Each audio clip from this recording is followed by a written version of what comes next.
বঙ্গবন্ধুর কন্যা মাননীয় প্রধানমন্ত্রী শেখ হাসিনা। আমি আপনার জন্য মামুনুল হক শাইখুল হাদিসের সন্তান এই যুগে সেই ভূমিকা পালন করতে চাই। আমি আপনাদেরকে একটা হাদিস শোনাই। আমার এই হাদিস ওলামায়ে কেরাম বিশেষভাবে শুনবেন। আমার এই হাদিস, আমার আজকের বক্তব্য শাসক বর্গের ঘনিষ্ঠ ব্যক্তিবর্গ যারা আছে তারা শুনবেন, লক্ষ্য করবেন, বুঝবার চেষ্টা করবেন। আমাকে পছন্দ না হলে যেই হুজুর পছন্দ হয় সেই হুজুরের কাছ থেকে হাদিসের ব্যাখ্যা শুনে নেবেন। হযরতে আমিরে মুআবিয়া রাদিয়াল্লাহু তাআলা আনহু তিনি একবার জুমার দিন খুতবা দিতে দাঁড়িয়ে একটা কথা বললেন আল মালু মালুনা ওয়াল ফাইউ ফাইউনা। দেখো, এই যে রাজ্য ধনভাণ্ডারের যে মাল, সেটা আমার মাল, আমাদের সম্পদ। এই গনিমত, এটা আমাদের সম্পদ। আমরা যেভাবে ইচ্ছা সেভাবে বন্টন করব। প্রথম জুমায় হযরত আমিরে মুআবিয়া এরকম একটা ঘোষণা দিলেন, সম্পদ আমার, এই রাষ্ট্রীয় ধনভাণ্ডার আমার যেভাবে ইচ্ছা আমি সেভাবে বন্টন করব। কেউ কোনো কথা বলল না। আমিরে মুআবিয়া জুমার দিন চলে গেলেন। পরের জুমায় তিনি আবার দাঁড়িয়ে গেলেন, আবার একই ঘোষণা দিলেন, আল মালু মালুনা ওয়াল ফাইউ ফাইউনা। রাষ্ট্রীয় ধনভাণ্ডারের মাল, এটা আমার ইচ্ছা, যেভাবে ইচ্ছা সেভাবে বন্টন করব। 2 দিন বললেন, কোনো কথা নাই, কোনো প্রতি উত্তর নাই। আমিরুল মুমিনিন হযরতে মুআবিয়া রাদিয়াল্লাহু আনহু চলে গেলেন। তৃতীয় জুমায় আবার একই কথা বললেন যে আল মালু মালুনা ওয়াল ফাইউ ফাইউনা। এটা তাবরানির মধ্যে এবং মুআজামে তাবরানি, মুসনাদে আবু ইয়ালার মাধ্যমে, সহিহ সনদের মাধ্যমে ঘটনা বর্ণিত। তৃতীয় জুমায় একই ঘোষণা দিলেন আমিরে মুআবিয়া, সম্পদ আমার, রাষ্ট্রীয় ধনভাণ্ডার আমার, ইচ্ছা যেখানে ইচ্ছা সেখানে ব্যয় করব। তৃতীয় জুমায় এই কথা বলার সাথে সাথে একজন সাধারণ মুসল্লি দাঁড়ায় বলল, না, সম্পদ রাষ্ট্রপতি আমিরুল মুমিনিন বাইতুল মালের সম্পদ আপনার একার নয়, রাষ্ট্রীয় ধনভাণ্ডারের সম্পদ আপনার একার নয়। এ সম্পদ গোটা মুসলিম বিশ্বের সমস্ত নাগরিকদের। যেখানে নাগরিকদের স্বার্থ হবে, যেখানে জাতির স্বার্থ হবে, সেখানে ব্যয় করতে হবে। নিজের ইচ্ছা এবং খেয়াল খুশি মতো ব্যয় করবার কোনো অধিকার আপনার নাই। হযরত মুআবিয়া তৃতীয় জুমায় যখন ওনার এই বক্তব্যের প্রতিবাদ হলো, তিনি বসে পড়লেন। হযরত মুআবিয়াকে তো চিনেন, মুসলিম বিশ্বের প্রতাপশালী শাসক। হযরত ওমরের যুগ থেকে, হযরত ওসমানের যুগে, হযরত আলীর যুগে দীর্ঘ সময় মুসলিম বিশ্বের গুরুত্বপূর্ণ এলাকার ধারণকর্তা ছিলেন। এরপরে তো তিনি নিজেই শাসক হলেন। সেই আমিরে মুআবিয়া দোর্দণ্ড প্রতাপশালী, মুসলিম বিশ্বের অন্যতম রাজনৈতিক প্রজ্ঞাবান ব্যক্তিত্ব। হযরত মুআবিয়া এই ঘটনার সঙ্গে সঙ্গে বসে পড়লেন, ঘরে ঢুকে গেলেন। নিজের খাস কামরায় ঢুকে ওই যুবককে ডেকে পাঠালেন, যুবককে ডাক দাও। গোটা মসজিদের মানুষ থরথর করে কাঁপতেছে, না জানি কি হয়। যুবককে তলব করে নিয়ে গেলেন আমিরে মুআবিয়া। তার বক্তব্যের মুখের উপর প্রতিবাদ করা হলো। সবাই অপেক্ষমান, কি বলে মুসলমানদের আমিরুল মুমিনিন কি বলে শুনবার জন্য। হযরত মুআবিয়া রাদিয়াল্লাহু আনহু ডেকে বললেন, দেখো, আমি 3 দিন পর পর একই কথা বলেছি। প্রথম 2 দিন আমার কথার কোনো প্রতিবাদ মুসলিম জাতির মধ্যে থেকে হয়নি। আমি ভয়ে আতঙ্কিত হয়ে পড়েছিলাম, ভীত সন্ত্রস্ত হয়ে পড়েছিলাম যে হায় কি অবস্থা। আমার শুধুমাত্র আল্লাহর নবীর এই হাদিস মনে পড়তেছিল যে এমন একটা জাতি আসবে, সে জাতির শাসকরা যখন অন্যায় কথা বলবে, জাতির মধ্য থেকে সে অন্যায় কথার শুদ্ধ দেওয়ার মতো, সেই অন্যায় কথার প্রতিবাদ করবার মতো কোনো লোক হবে না। যখন এই সময় আসবে, সেই শাসক এবং শাসিত, সেই সরকার এবং তার জনগণ আল্লাহ পাক জাহান্নামের মধ্যে শুয়োর আর বানরের মতো লাঞ্ছিত করে ওদেরকে জাহান্নামে নিক্ষেপ করবে।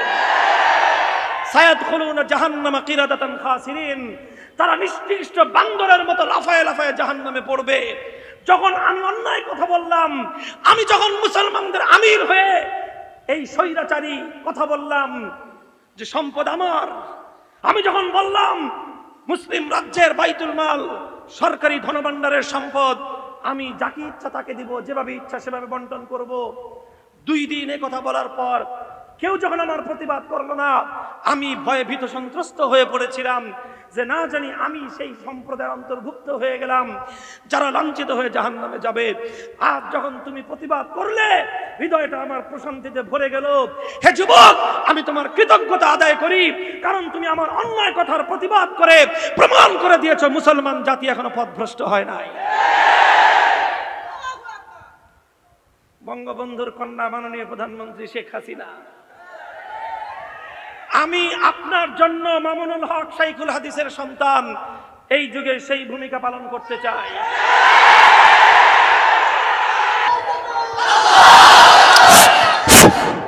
আপনারা যেই নীতিতে দেশ চালান সেটা হলো গণতান্ত্রিক, গণতন্ত্রের ভিত্তিতে রাষ্ট্র চলছে। আমরা গণতন্ত্রের অনেক কিছুর সাথেই একমত নই। আমরা পরিপূর্ণভাবে আমাদের নিঃশর্ত আত্মসমর্পণ আল্লাহ এবং ইসলামের প্রতি, আমাদের পূর্ণাঙ্গ স্যাটিসফ্যাকশন একমাত্র ইসলামের প্রতি। আমরা বিশ্বাস করি ইসলাম ছাড়া বিশ্ব মানবতার মুক্তির ভিন্ন কোনো পথ নাই। গণতন্ত্র বলেন, সমাজতন্ত্র বলেন, তন্ত্রমন্ত্র দিয়ে বিশ্ব মানবতার মুক্তি সম্ভব নয়। ইসলামী বিশ্ব মানব জাতির মুক্তির একমাত্র মূল মন্ত্র। যেহেতু গণতন্ত্র আমাদের উপর চাপায়া দিচ্ছেন, বাধ্য হয়ে কিছুটা মানতেই হয়, সেজন্য মানি। তবে গণতন্ত্রের মধ্যে অনেক কিছুই আছে কুফুরি কথা, কিছু আবার ভালো কথাও আছে। গণতন্ত্রের একটা ভালো কথা, সেটা হলো জনগণের মতামত দেওয়ার স্বাধীন অধিকার আছে। আপনাদের এটা সাংবিধানিক অধিকার, গণতান্ত্রিক অধিকার, নাগরিক অধিকার।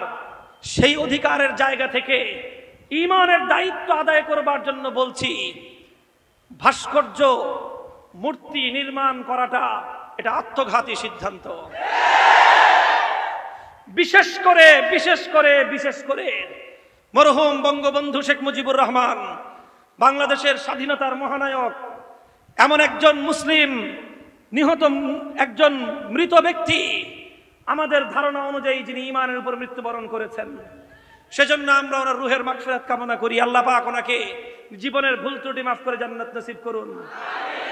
এই রকম একজন ঈমানদার ব্যক্তির মৃত্যুর পরে যদি তার উত্তরাধিকারীরা, তার আপনজনেরা তার কোনো ভাস্কর্য অথবা তার কোনো মূর্তি নির্মাণ করে, স্পষ্ট সহিহ বুখারী শরীফের হাদিস বলছে, ইন্নাল মাইয়িতা লা ইউআযাবু বিবুকাইল হাইয়্যি আলাইহি, জীবিত ব্যক্তিদের, আপনজনদের শরীয়ত গর্হিত কার্যকলাপের কারণে মৃত ব্যক্তিকে আল্লাহর সামনে লজ্জা পেতে হয়, লজ্জিত হতে হয়, ক্ষেত্র বিশেষে শাস্তি এবং সাজা ভোগ করতে হয়। আমরা সেই জায়গা থেকে একজন মুসলিম হিসেবে, মুসলিম আল মুসলিম আখুল মুসলিম আল মুমিন আখুল মুমিন হিসেবে আমরা বঙ্গবন্ধুর রুহের মাগফিরাত কামনা করি।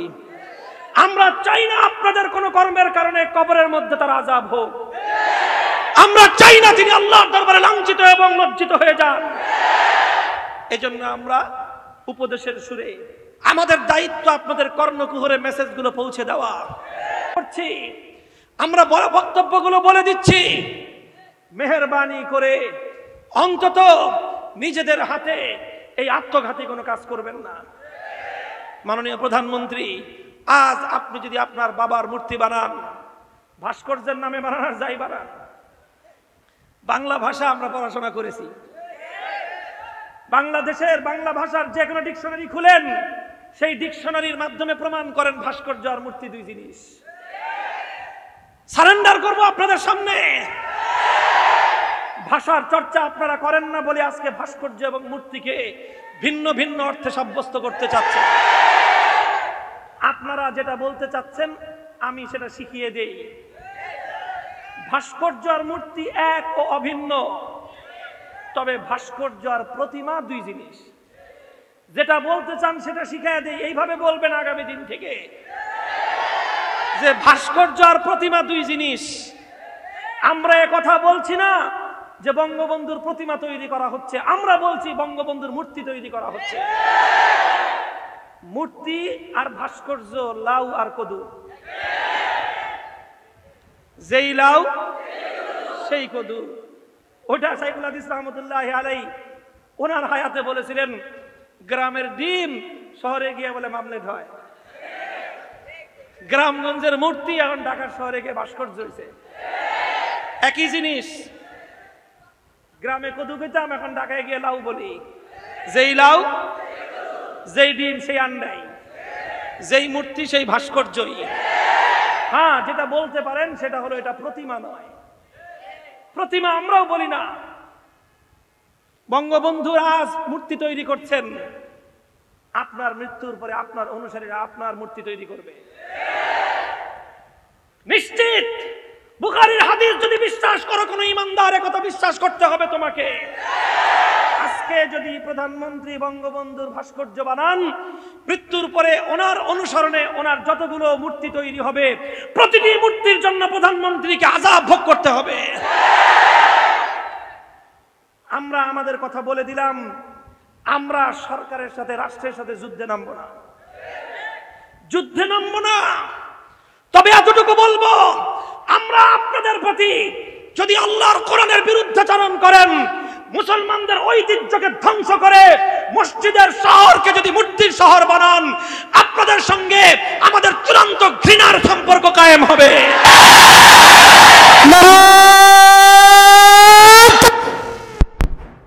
সাথে কথা বলি, আমাদের কথা কোনো ভিন্ন অর্থে কেউ মিসগাইড করার চেষ্টা করবেন না। পরিষ্কার কথা, এটা এই কথা বলা, রাষ্ট্রের কল্যাণকামিতা করা, সরকারের কল্যাণকামিতা করা, জনগণের কল্যাণকামিতা করা, এটা ঈমানের অঙ্গ। আমাদের কাজ হলো সতর্ক বাণী পৌঁছে দেয়া। ওয়ামা আলাইনা ইল্লাল বালাগ, সতর্ক বাণী আমরা পৌঁছে দিলাম। এরপরে যদি আপনারা কোনো আমাদের এই সতর্ক বার্তা যদি ভালো না লাগে, আন্তরিকতার চেয়ে চাটুকারিতাই যদি আপনাদের কাছে পছন্দ হয়, নাস্তিক, মুরতাদ, মূর্তিপ্রেমী, সেই ইসলাম বিদ্বেষী বামপন্থী গোষ্ঠী যাদের কাছে একত্ববাদের চেয়ে, তাওহীদের চেয়ে মূর্তির প্রেম অগ্রাধিকার পায়, তারা যদি আপনাদের কাছে আমাদের চেয়ে বেশি ভালোবাসার পাত্র হয়ে যায়, সেটা দুঃখজনক এবং আমাদের কপাল বলতে হবে। গুটি কয়েক চামচা, গুটি কয়েক বামপন্থী, গুটি কয়েক মূর্তিপ্রেমী, গুটি কয়েক হিন্দুয়ানি সংস্কৃতিতে বিশ্বাসী, মুখে ইসলাম বললেও ইসলামের চেয়ে মূর্তির প্রেম তাদের হৃদয়ে যাদের বেশি, তাদের কথা যদি এদেশের আলেম সমাজের কথার চেয়ে বেশি গুরুত্বপূর্ণ হয়, বেশি মূল্যবান হয়ে যায়, তাহলে আগামী দিনে আমরা আমাদের পথ জনগণের কাছে স্পষ্ট করে দেব। আল্লাহ পাক রব্বুল আলামিন আমাদেরকে বুঝবার তৌফিক দান করেন। কথা বলছিলাম, দিন হলো আন্তরিকতার নাম। 1 নম্বর আন্তরিকতা কার জন্য? 2 নম্বর আন্তরিকতা আল্লাহর কিতাবের জন্য। 3 নম্বর আন্তরিকতা আল্লাহর রাসূলের জন্য। 4 নম্বর আন্তরিকতা হলো মুসলিম শাসক বর্গের জন্য। 5 নম্বর আন্তরিকতা হলো সাধারণ মানুষের জন্য। জনগণের জন্য যেটা কল্যাণ হবে সেটা আমরা বলে দিব, মানুষের জন্য যেটা কল্যাণ হবে আমরা বলে দিব। আমি জানি এই বসেন একটু আখেরি কথা, এখানে অনেক মানুষ আছেন, একটা পয়েন্টে আমরা সবাই ঐক্যবদ্ধ, সেই পয়েন্টের নাম হলো ঈমান। আমরা বিভিন্নভাবে বিভিন্ন মত পার্থক্য থাকতে পারে, রাজনৈতিকভাবে আপনারা এক একজন এক এক মতাদর্শী হতে পারেন। কেউ আওয়ামী লীগের লোক আছেন এখানে অনেক, বিএনপির লোক আছেন অনেক, বিভিন্ন রাজনৈতিক মত পার্থক্য থাকতে পারে, কিন্তু ঈমান এবং ইসলামের প্রশ্নে আমরা এক। সেই জায়গাটা থেকে বলছি, যারা বঙ্গবন্ধুকে ভালোবাসেন, এই ভালোবাসার মধ্যে আমার কোনো আপত্তি নাই, বরং একজন মুসলিম জাতির মহান নেতাকে ভালোবাসা এটা দেশের প্রতি ভালোবাসার পরিচায়ক। ঠিক তদ্রূপ যারা বিএনপি করেন, মরহুম প্রেসিডেন্ট শেখ জিয়াউর রহমানকে আপনারা ভালোবাসেন, দেশের অগ্রগতি উন্নতিতে তার অনেক অবদান আছে, ভালোবাসেন, কোনো আপত্তির কিছু নাই। আপনাদেরকে বিশেষ করে বলবো, যারা বঙ্গবন্ধুর সৈনিক বলে স্লোগান দেন, আপনাদের এখন একটা স্লোগান হবে, আমরা বেশি কথা বলতে গেলে আমাদেরকে বলে মৌলবাদী, আমাদেরকে বলে জঙ্গিবাদী। এমন কোন ট্যাগ নাই যেই ট্যাগগুলো আমাদেরকে ওই বামপন্থী নাস্তিকের দল না দেয়। আমরা কথা বলতে গেলে, প্রতিবাদ করতে গেলে আমাদেরকে নানাভাবে হয়রানির শিকার হতে হয়। এজন্য আওয়ামী লীগের সকল ইমানদার কর্মীদের প্রতি আমি নসিহত করতেছি, ওসিয়ত করতেছি, কিয়ামতের দিন আপনারা আমাদেরকে ধরতে পারবেন না। আমরা আপনাদেরকে আল্লাহর আদালতে দাঁড়িয়ে বলে দিব, সমস্ত আওয়ামী লীগের কর্মীদেরকে বলেছিলাম, যদি বঙ্গবন্ধুকে ভালোবেসে থাকেন, আপনাদের দলকে, আপনাদের সরকারকে বঙ্গবন্ধুর মূর্তি নির্মাণ করবার আত্মঘাতী সিদ্ধান্ত থেকে আপনারাই বারণ করেন। আল্লাহ পাক রব্বুল আলামিন আমাদের দেশকে, আমাদের জাতিকে, আমাদের সরকারকে সব ভুল ভ্রান্তি থেকে, বিপদগামিতা থেকে আল্লাহ পাক হেফাজত করেন। উলামায়ে কেরামকে নির্ভীকভাবে, আন্তরিকতার সাথে দেশ, জাতি, রাষ্ট্র, সরকার, জনগণ সকলের সেবায় আন্তরিকতাপূর্ণ, নিষ্ঠাপূর্ণ, সাহসিকতাপূর্ণ ভূমিকা পালন করার তৌফিক দান করুন। চাটুকারিতার পথ পরিহার করার তৌফিক দিন। ওয়া আখিরু দাওয়ানা আলহামদুলিল্লাহি রাব্বিল আলামিন। আসসালামু আলাইকুম ওয়া রাহমাতুল্লাহ।